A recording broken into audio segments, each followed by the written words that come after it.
Good afternoon and welcome to UROP's first Get Involved in Research presentation of the 2024-2025 school year.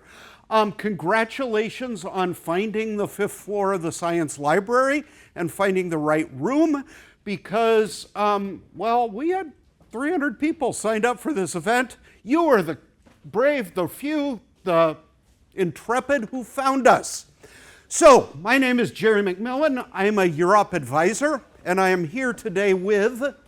My name is Kaustubh Simha. I'm actually a peer advisor. I'm a rising third-year student here at UCI. I am currently a double major in applied physics and electrical engineering, and I work in a quantum materials and devices laboratory for the past 2 years. Basically, I work on making new types of devices and trying out new physical phenomena. And I'd love to talk about with you guys after the seminar is over.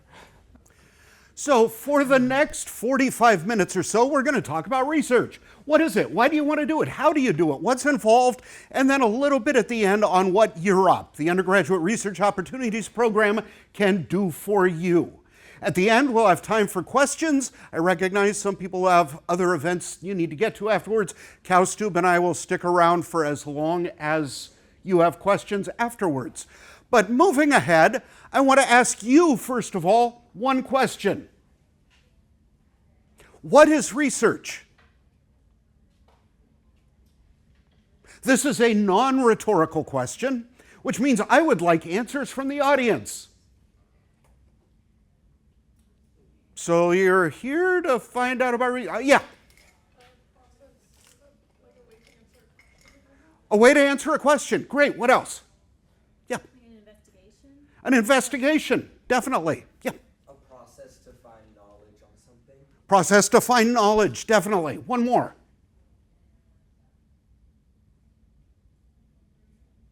Yeah. Getting information to solve a problem. Absolutely. So at UROP, we have a very simple definition that we like to use for research. It's 3 steps. First of all, identify a challenge or ask a question. Second step, figure out how you want to resolve it. How do you want to answer it? Third step, do it. And it's a very simple, very basic, very generic definition. And we do that deliberately. Because one of the great things about UCI being a research university is just about every professor on campus is doing research. Which means research is going on in every department, in every school on campus. And while dance research is going to look different from chemistry research, they're both going to follow these steps to some degree. So we keep it very generic, but we do that so you can remember that everybody, regardless of your major, regardless of your field, there's research going on there that you can participate in. And at this point, just as a quick thought experiment, a lot of you may be thinking, okay, maybe I'm just getting to UCI to begin with. Research sounds a little daunting. It sounds intimidating. I've never done research before, but think about this.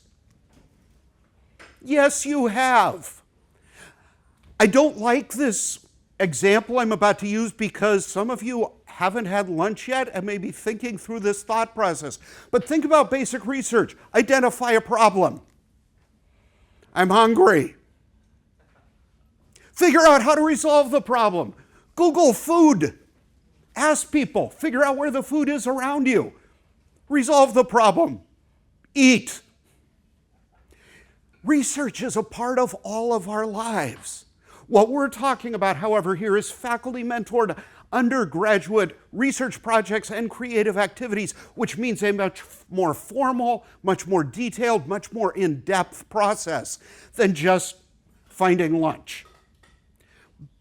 But with all that in mind, let me get to my second non-rhetorical question.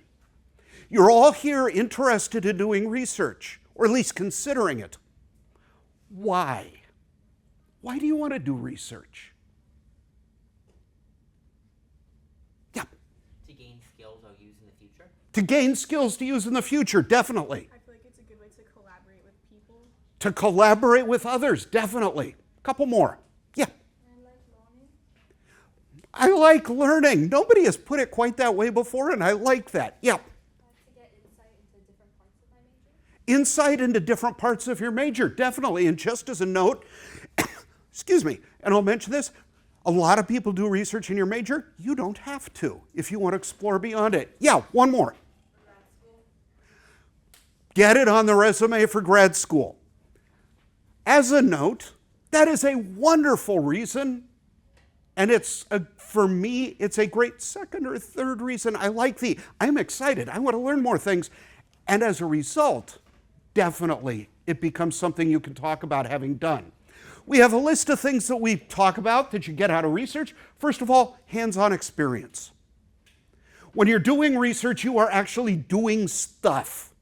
You're not just reading about it. You're seeing how things actually work. Transferable skills.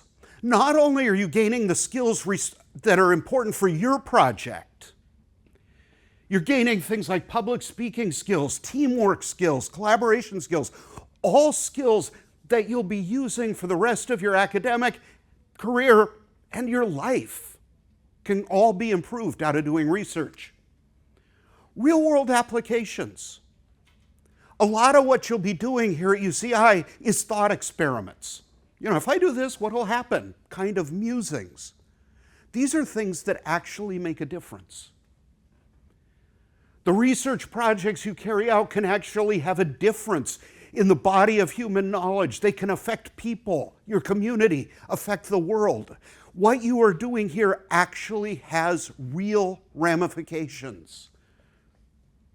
Applying classroom knowledge. Think about this. While you're at UCI, you are going to a lot of lectures. You're listening to a lot of faculty, a lot of grad students giving hopefully just amazing lectures, I hope. But you're just hearing about it. How do the things you're learning about in your classes actually work? This is a way of making what's in your textbooks, what's in the lectures, come alive. Seeing what actually happens, how does it matter? And then, by working on a project, you take the experience, the knowledge you gain there, back into your classroom. All of a sudden, what you're learning there makes more sense, so you become a better student as well. You mentioned it, collaborating with others. As you get into a research project, you'll be collaborating with your faculty mentor. Maybe some grad students, undergrads, all people who are interested in something that you're interested in. You're starting to gain a network of people all working in the same field. These are people you may be working with for the rest of your life. And as a note, coming back to the grad student thing, one of the important things you get out of doing research with a faculty member, start thinking about letters of recommendation. You get involved working with a faculty member, you impress them with how diligent you are, how much you contribute to their processes. They're going to be much more likely to want to write that letter for you when it's important to you. As a side note, while you're here at UCI, whenever you're taking a class, go to the faculty member's office hours. Get to know them. Ask them about their research. They like talking about their research. And then you will become somebody other than the 14th row, third from the left. You'll actually become a person. So if you want to ask them for anything, they'll be much more likely to want to give it to you. Get to know your professors. One more thing you can get out of doing research that a lot of people don't think about is maybe you think research, it sounds kind of cool, I'm not sure I want to do it. Try it and find out. It's really easy to say, research, I'm not really into it, no big deal. And then maybe, I wish I'd done it. I've known people who thought, maybe, tried it. And by the time they graduate from UCI, they have dedicated themselves to pursuing a research career because they loved it so much. I've also known students who try it and say, that's not for me, but now they know. So if you're on the fence about it, give it a shot. Find out for yourself. Then you'll know for sure. So Kaustub, what have you gotten out of your research? So I think one of the biggest things that I got out of my research was meeting other really cool people. My lab group is full of graduate students and professors. Professor who is amazing and very supportive and gave me a lot of gave me a lot of resources to learn and develop skills that I could use in my future career. Another thing was I actually used a UROP grant, a travel grant, to go to a bunch of different conferences. And at these conferences, I was able to meet professors from other schools like Caltech, like Harvard, and even got the opportunity to go to Harvard last summer to meet a bunch of faculty and work with them there. And this idea of how, I could meet these cool different people and they can understand me and I can understand what they're working on, but they're from very different parts of the country, was also very interesting, and it was a great opportunity for me to learn things. So one of the biggest things that I got from research overall was just meeting people and seeing what's out there and how different people can see the same thing. It's very interesting, actually. Great, thank you.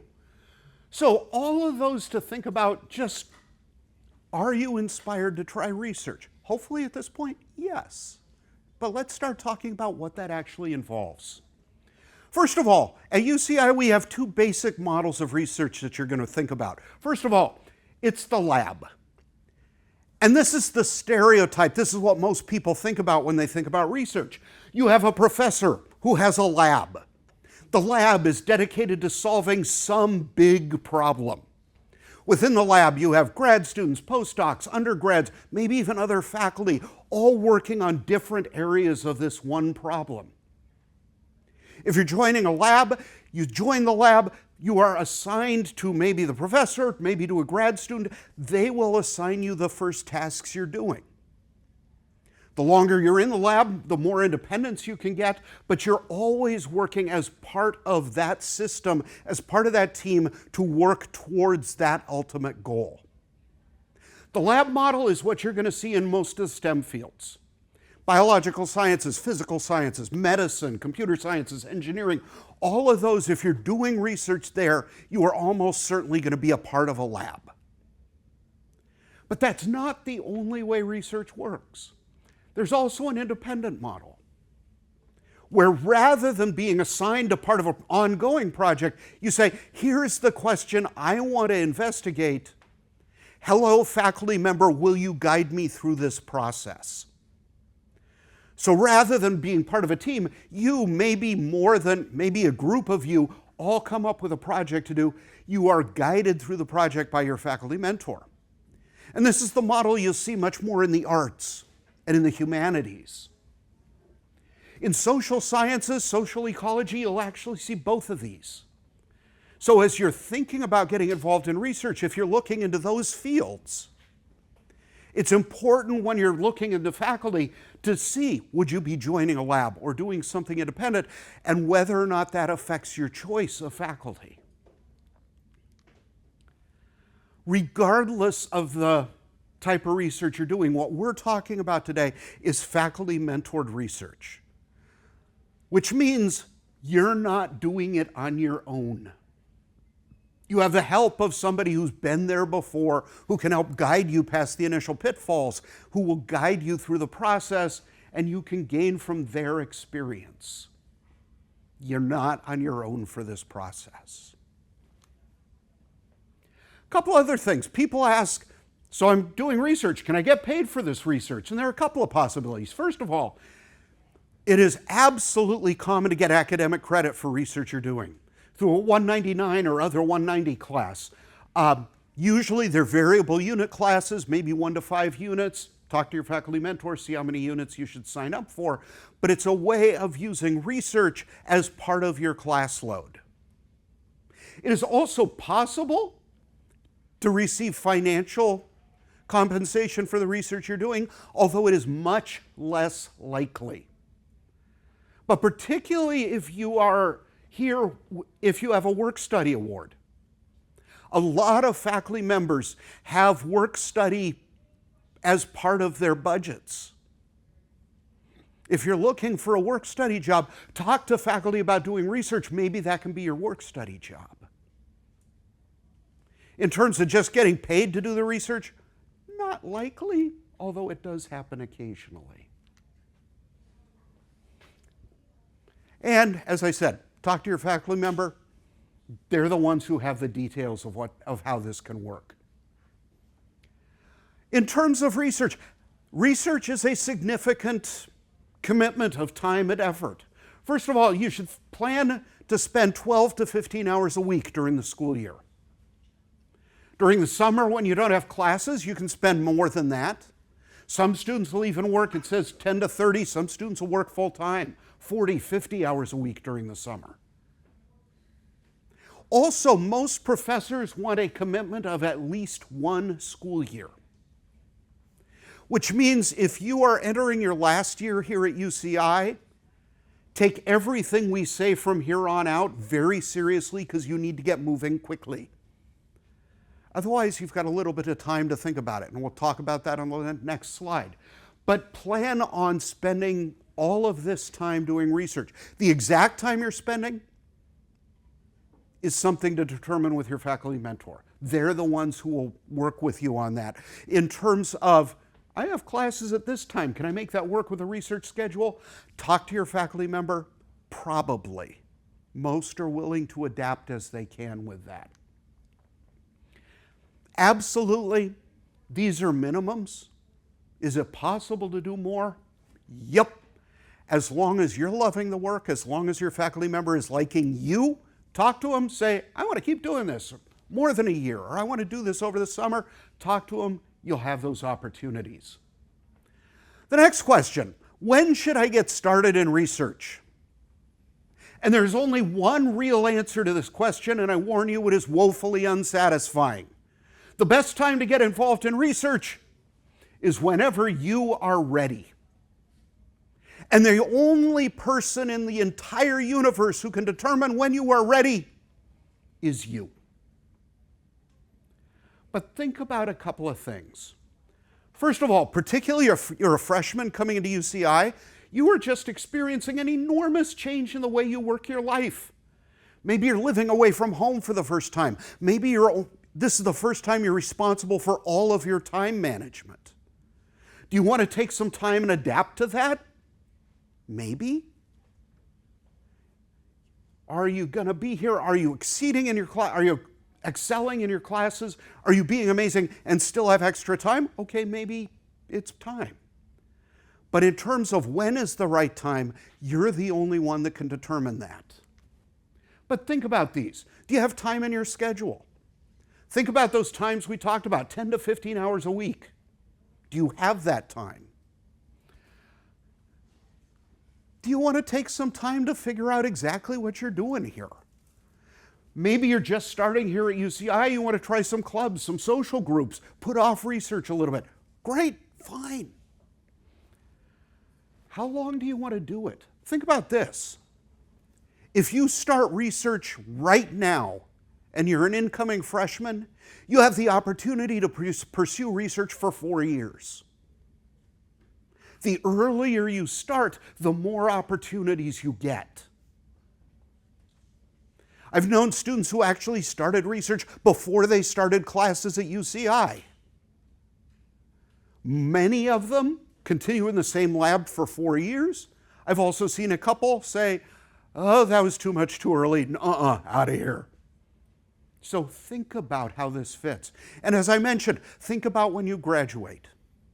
If this is your last year, get moving.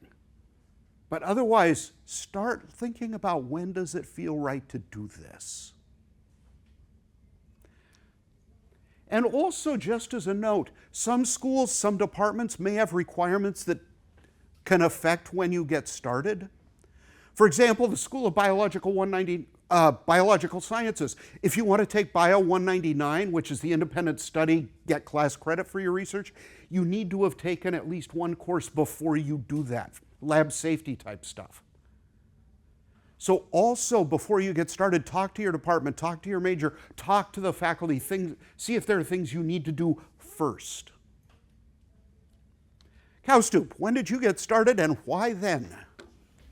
So I actually got started at the beginning of my freshman year, which was about 2 years ago now, around first quarter. And why did I choose that time? It just kind of worked out. One big thing that we emphasize here at UROP is that getting into research is a process. It's a process to talk to people, reaching out to professors, emailing them, and even figuring out if you have enough time And for me, first 3 weeks, I kind of had a good idea what the schedule looked like. And I was talking to this grad student that was actually TAing one of my physics classes, and I eventually got a chance to meet him at the cafeteria randomly, and then he actually invited me back to his lab, and it was a process of just networking and talking to people and figuring out how I can contribute and what work is, there is to be done and how I can kind of get my foot in the door. And I've obviously evolved in my role ever since then. I'm a lot more advanced, a lot more efficient now. And yeah, these are all the things that you learn as you go through the whole process. Great, thank you. So with all of those in mind as to what research is, what it looks like, let's talk about how do you actually get into it. And it's a 3-step process. Step 1 is figure out the research you want to do. What do you want to research? Step 2, find faculty that you want to work with. Step 3, contact them, convince them that life without you is not worth living. Those 3 steps sound pretty easy, but let's talk about them in a little more detail. First of all, what do you want to research? And at this point, some of you may have a perfect idea of what you want to do. Maybe you do, great. Maybe you don't, also great. You want to be somewhat specific as you start thinking about what you want to do. I had a student in my office some years ago who was really excited about getting involved in research. I said, great, what do you want to do? And she said, something in science. And I said, can you be more specific? And she said, no. I said, okay, that's where we're going to start. You want to find something that interests, that excites you. So think about this. What are you hearing in your classes that gets you going? But also ask yourself these questions. As I said earlier, you don't have to do research in your major. But if you've chosen a major, there are reasons you chose it. There are questions you want to have answered. Maybe those questions are potential research topics. Think about what you want to learn more about. Maybe you're in a class, an intro-level class. The professor says something that gets you really excited, and they say, but we don't have time to talk about that in this course. Let's move on to the next topic. And you're thinking, but I want to know more about that. Potential research topic. There's something you can also do. This is a little more work. I call it the brute force method. If you know what department you want to do research in, go to the department website. Click faculty. You'll get a giant column of smiling faces. Click all of them. On every one of those screens, there will be something that says research interests, stuff. Read the stuff. Some of them you'll say, yeah, I don't care. But some of them you say, oh, that's cool. Write it down. Write down the name of the professor and move on. Scroll through the whole list. Right now, you're not looking for a perfect fit. Right now, you're looking for things that pique your own interest. Find the ones that sound great. Maybe you'll find a perfect fit. Maybe you'll find 2 or 3 that give you a different idea. But regardless, find something that really excites you. One of the things a lot of people will not tell you when talking about research, but it is utterly guaranteed when you are working on a research project, regardless of your field, that at some point you are going to fail. Things will go badly. That's part of the research process. But if you're involved in something that doesn't excite you, when you make a mess out of your project, you're going to look at it and say, don't care. Rather, find a project that everything can go messy and you can say, oh, that didn't work. Let's do it again and see what happened. Find something that excites you. And as I mentioned again, outside your major is great. It's also possible to do research in more than one field at a time. Interdisciplinary research is really awesome. If you're interested in that, I would love to talk to you afterwards about ways to get involved in that. But step 1, figure out what you want to do. Step 2, figure out who you want to do it with. And there's some ways to think about it. First of all, if you know faculty, as I mentioned, go to their office hours, ask them questions. If you know them, ask them about their research. Maybe it's something you want to do. Great, you already have a connection. If not, the easiest website to remember on campus, faculty. uci.edu. To search for faculty, it links to the research profiles of every faculty member on campus.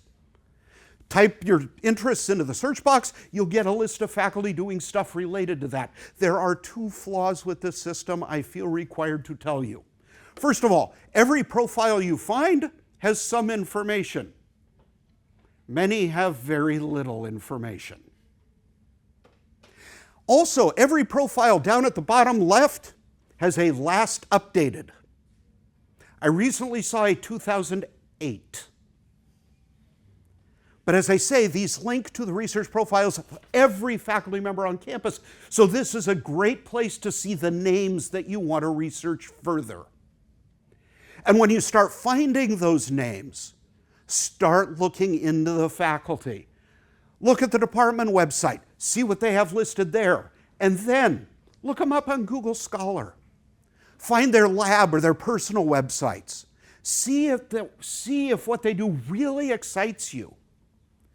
Because as I said, you want to find something that really is a good fit for you.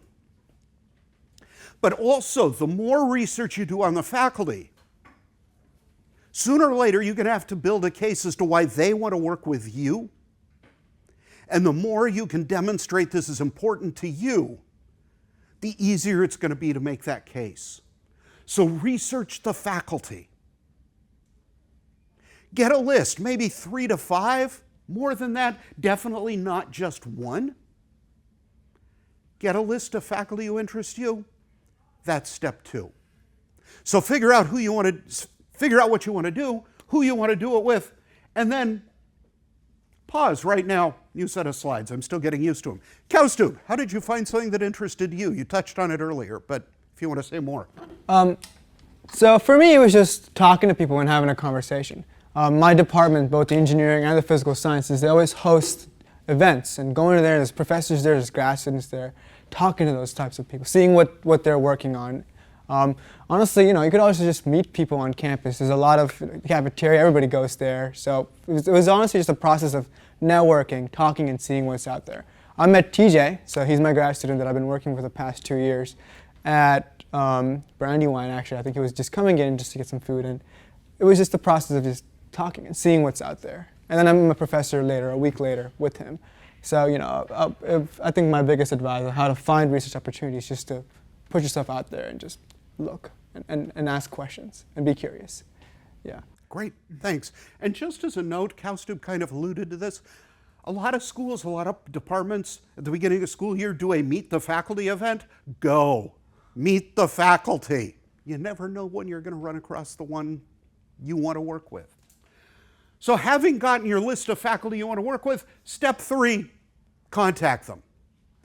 If in doing the research on the faculty you see something on their website that says, if you want to do undergraduate research with me, do this.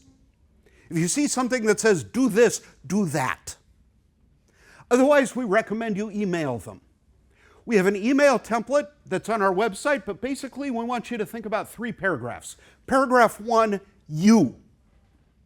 Why do you want to do research? What sort of research do you want to do?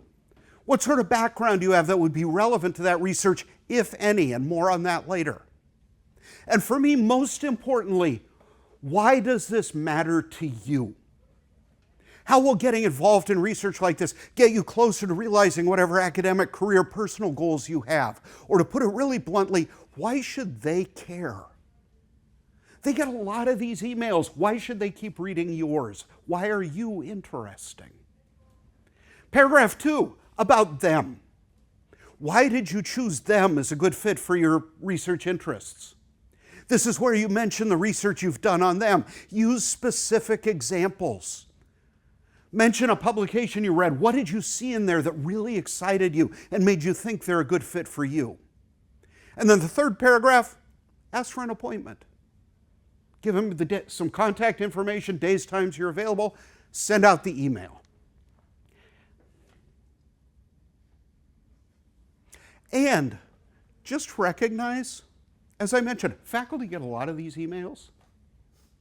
If you send out an email, you haven't heard back from a faculty within, say, a week, send a follow-up.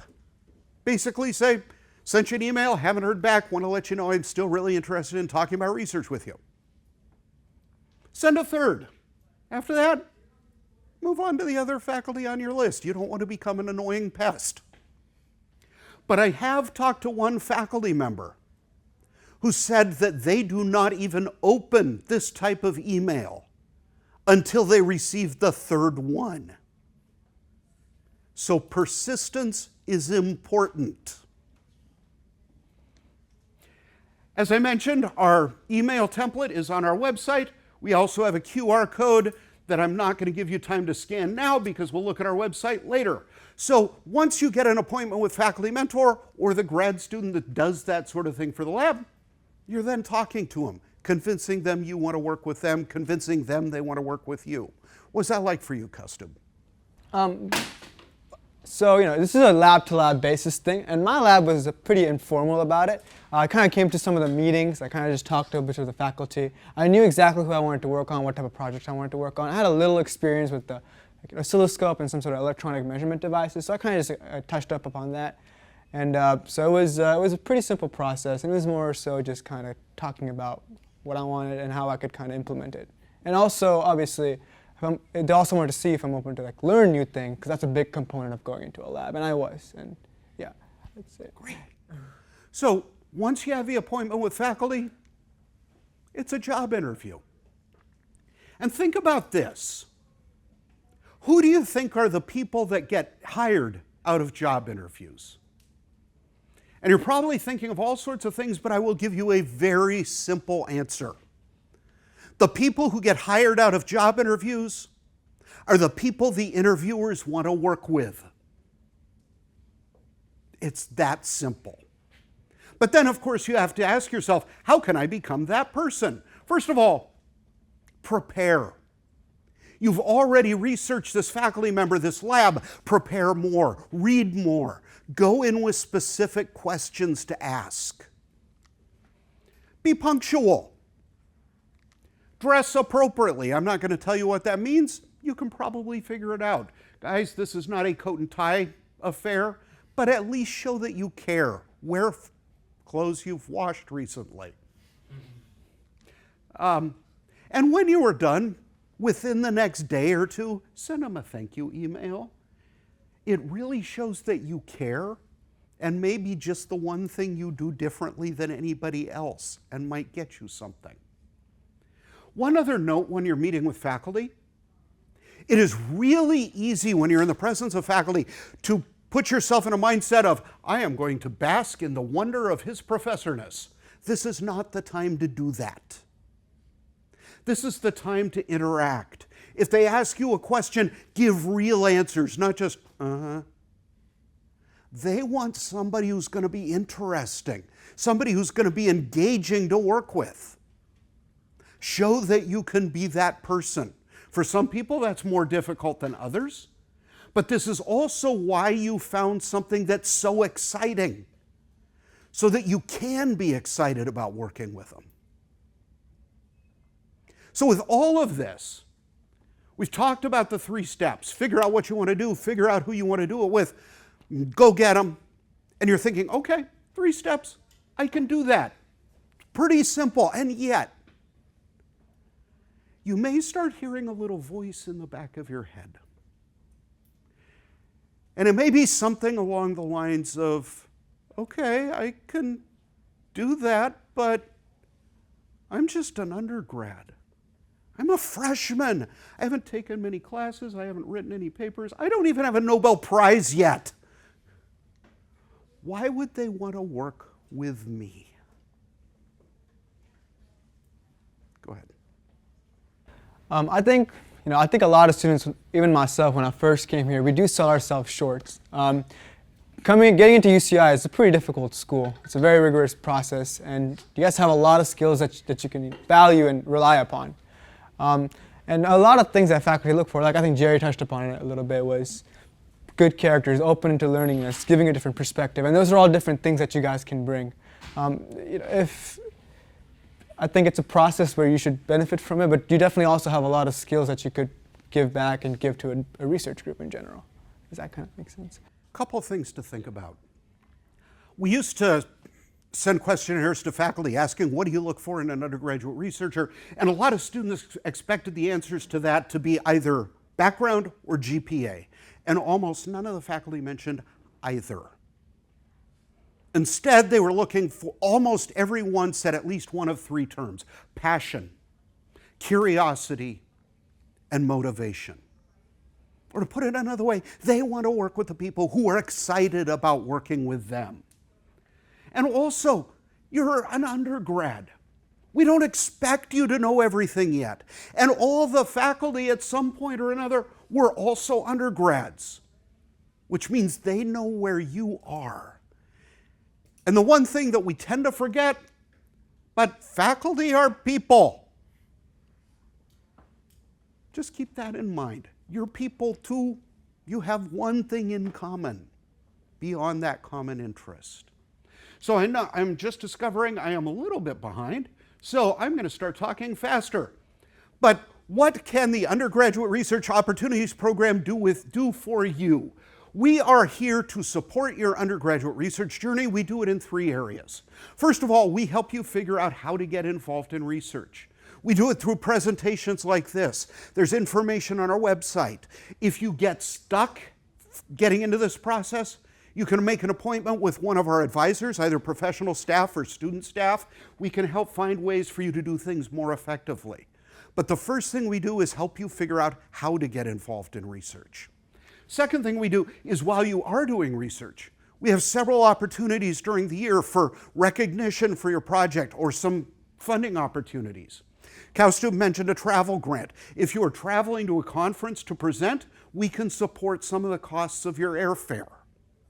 So all of these things we can do while you are doing research. And then when you're done with research, we give you opportunities to share with everybody what amazing thing you have done. In the fall, we have what we call our Project Pitch Challenge. We will have students giving 3-minute pitches on what their research is and why it's amazing. In the spring, in May, we have our annual Undergraduate Research Symposium. Last year, we had about 700 projects being presented, more than 1,200 students involved, all undergrads, all talking about the research they had done. It's an amazing event. Even if you're not doing research, go check it out. It's awesome. Contact information, it'll show up later as well. This map, the biggest takeaway, because we can't cover everything on here, just note that research, there's a lot to it. You get a lot out of it, you put a lot into it. Just know you're going to be going through a lot of steps on this. We also have a worksheet on our website that you can fill out. It's sort of a self-reflection tool. Okay, I want to do research. Here are things that we want you to think about before you start the process. This is a formal way for you to start laying them out, rather than just thinking, okay, but this is a way for you actually to track some of the things we want you to think about up front. And just very briefly, our website, urop.uci.edu. Our homepage, currently showing our Vice Chancellor, our Assistant Vice Chancellor. The couple places you want to look about UROP. Actually, on the homepage, if you scroll down, under Getting Started, I mentioned our sample faculty email. We also have a guide to emailing faculty. Links to other things you might want to use. A way to make an appointment with an advisor. All of the opportunities we offer during the year under the Opportunities tab. The Symposium tab, when the symposium gets closer, you will see a lot of stuff put up there live. Again, about UROP, information to contact us, information about who we are, who all of the staff are, if you want to talk to us, both professional and student staff. So there is a lot of stuff on our website. I invite you to check it out. Read it a lot. One note, if people make an appointment to speak, particularly with the professional staff, one of the things on the appointment is reason for appointment. And if your reason is something like, I want to do research, we will ask you to research some of the stuff on the website first, so that you have an understanding of what we want to talk about and actually can answer real questions rather than just going through the process in ways you can get other information. With all that in mind, closing thoughts. I think one of the best things about UCI is the people. People here are very approachable and very understanding. So I think, we've been talking about this a lot, is just reaching out to people and just networking and seeing what's out there. So I kind of wish you guys the best to go out there and see what, to talk to professors, talk to other faculties. Also to use all the different resources on campus. So UROP is a great resource, like funding, for even advice and everything like that. And so that's kind of all I have to say. And then my really short close, research is awesome. You can do it. And so as a final slide, there's a whole lot of information here. The one thing I will call out is here at the top, at the right, there is a QR code. We do a lot of these presentations. We hope to give you a whole lot of information, and we hope that it is helpful, but the only way we know it does is if you tell us. So that QR code opens up a short survey. I invite you to fill it out. If this is the most amazing presentation you've ever seen, and it probably wasn't, but if it is, say so. If not, please tell us things you think that would be helpful to add in or to change, because that's how we make them better. And with that, we are pushing time, but as I said, Kaustubh and I will stick around for as long as you have questions, but we've got time for a couple before we quit. Questions? Sure. Yeah. So you mentioned that you're a double major in applied physics and electrical engineering, but you're also committing this time to the lab and assuming to the Undergraduate Research Opportunities Program. How do you manage your time to make all of that possible? It takes a lot of practice. So when I first started off, obviously I came in as an electrical engineering major, so I kind of got used to that. And then I picked up my research project, but I wasn't full throttle into it yet, but it was kind of going a little by little.